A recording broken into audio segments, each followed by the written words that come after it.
Bonjour à tous et bienvenue pour une nouvelle vidéo qui portera sur le conditionnement et à nouveau avec les kettlebells. Donc là, je vais vous présenter une routine que je fais sur le matin pour me décrasser, soit pour m'échauffer.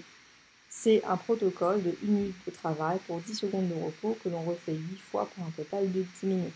Donc c'est assez pratique pour commencer l'entraînement, mais on peut le refaire plusieurs fois à des intensités variables si vous voulez en faire un entraînement en lui-même. Donc là, les exercices ont été choisis pour leur diversité, mais aussi parce que c'est ceux que j'aime le mieux faire et qui me rendent confortable. Donc là, en l'occurrence, le premier, en fait, c'est un swing classique interrompu. Donc on pose la kettlebell. Ça permet de diminuer un petit peu l'intensité de l'exercice et c'est idéal du coup pour commencer. Là, le swing, quand il est exécuté, on pose la kettlebell, on a les bras bien tendus, la poitrine face à la poignée. On met le dos droit et les fesses en arrière et surtout, c'est la force de l'extension des hanches, du redressement qui soulève la kettlebell. C'est pas les bras. Les bras restent légèrement en flexion juste pour protéger les tendons du coude et ici, il faut bien souffler sur l'effort. On essaye simplement de sentir son corps et de s'approprier le mouvement. Donc là,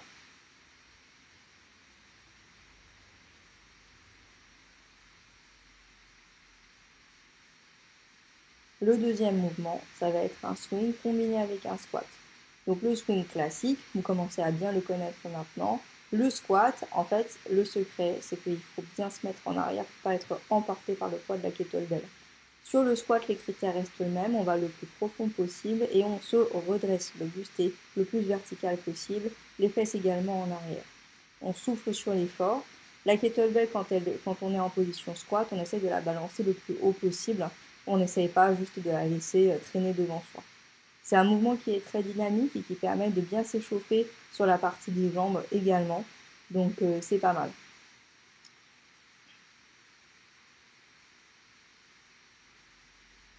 Ici, voilà, pareil, sur la fin des exercices, il vaut mieux pas trop regarder voilà, la montre. Il faut rester concentré sur le mouvement de la kettlebell et sur un rythme continu. Donc là, troisième exercice intéressant également. En fait, c'est un swing clean de la position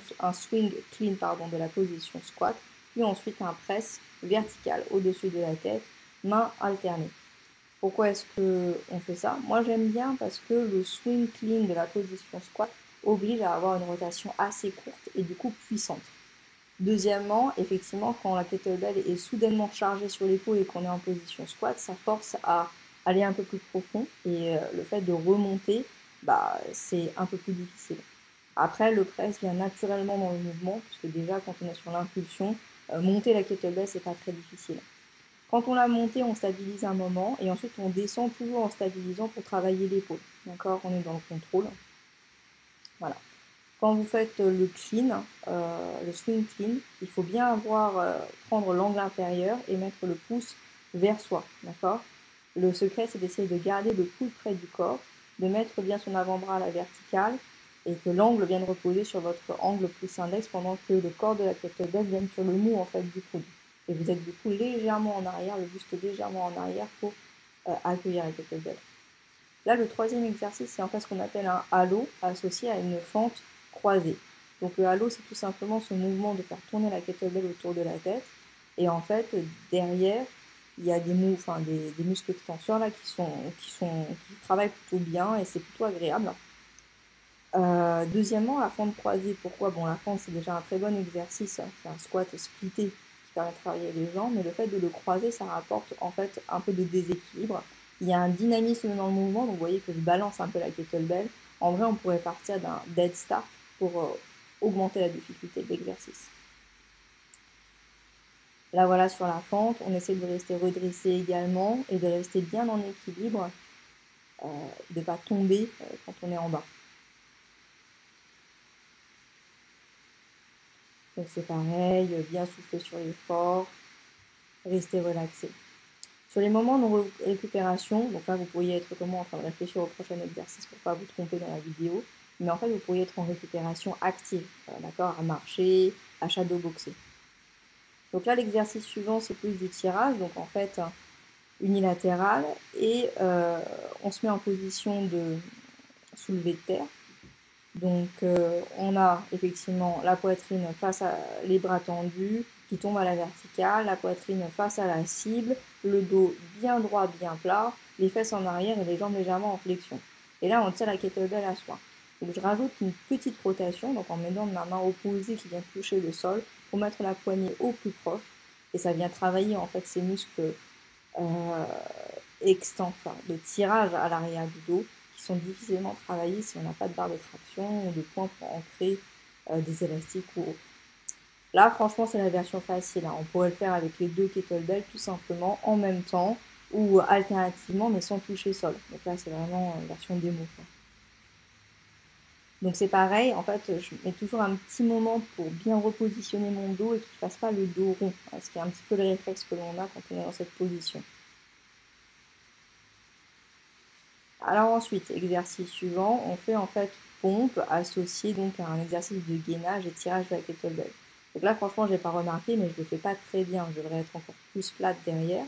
Mais c'est, enfin voilà. Quand vous faites la pompe, vous avez deux possibilités. Soit vous vous appuyez bien sur les deux, et dans ces cas-là, le fait d'avoir une asymétrie, ça va déjà augmenter la difficulté. Soit vous vous appuyez que sur la main qui est au sol, et là, c'est un peu comme si vous faisiez une pompe à, en gros, une main et demie. Et plus vous mettez du poids sur la main d'appui, et plus ce sera difficile. Quand vous tirez la kettlebell, vous gainez bien et vous essayez de pas du tout tourner le corps. Donc là, franchement, je l'ai mal fait, j'aurais dû me mettre un peu plus plat. Hop, on peut le faire un peu plus vite et surtout faites traîner la kettlebell parce que si effectivement vous la soulevez, c'est moins dur. Là, si on la fait bien traîner, qu'elle racle le sol, c'est plus difficile déjà.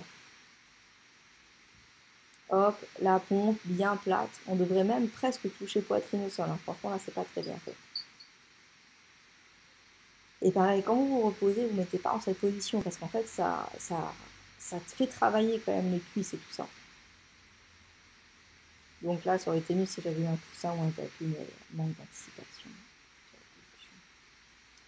Donc là, l'exercice suivant, c'est ce qu'on appelle le Russian Twist. Donc c'est tout simplement le fait de tourner. Donc c'est un mouvement de rotation qui va impliquer les muscles abdominaux. On a les pieds décollés pour rajouter un petit peu de tension. Et on tourne le plus loin et le plus puissamment possible.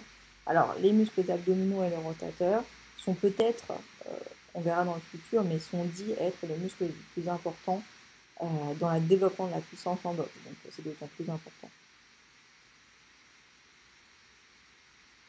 Donc là, c'est pareil, sur tous ces mouvements qui sont très continus, d'accord, il n'y a pas de pause, il faut vraiment rester concentré sur le rythme, d'accord, il faut garder le rythme. Et il faut repartir sur un effort neuf à chaque fois qu'on fait une répétition. Il ne faut pas regarder la montre, il faut rester concentré sur soi, sur le mouvement et de rester dans le mouvement.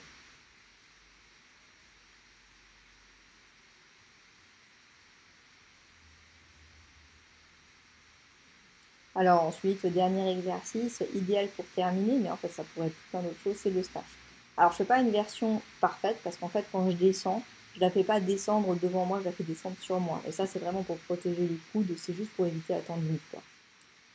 Le snatch, c'est un mouvement qui est un petit peu bizarre, mais en gros c'est juste qu'il faut bien envoyer la kettlebell et surtout il faut stabiliser quand elle passe au-dessus de la tête, sinon on se laisse entraîner et après elle tombe. Et du coup voilà. Je me mets un peu de profil pour que vous voyez mieux. Donc la trajectoire, c'est qu'elle part du sol, vous vous mettez en position swing une main et vous montez tout simplement. Donc il faut monter le bras légèrement fléchi, le coude proche du corps pour qu'elle ait une trajectoire proche du corps, la kettlebell en fait.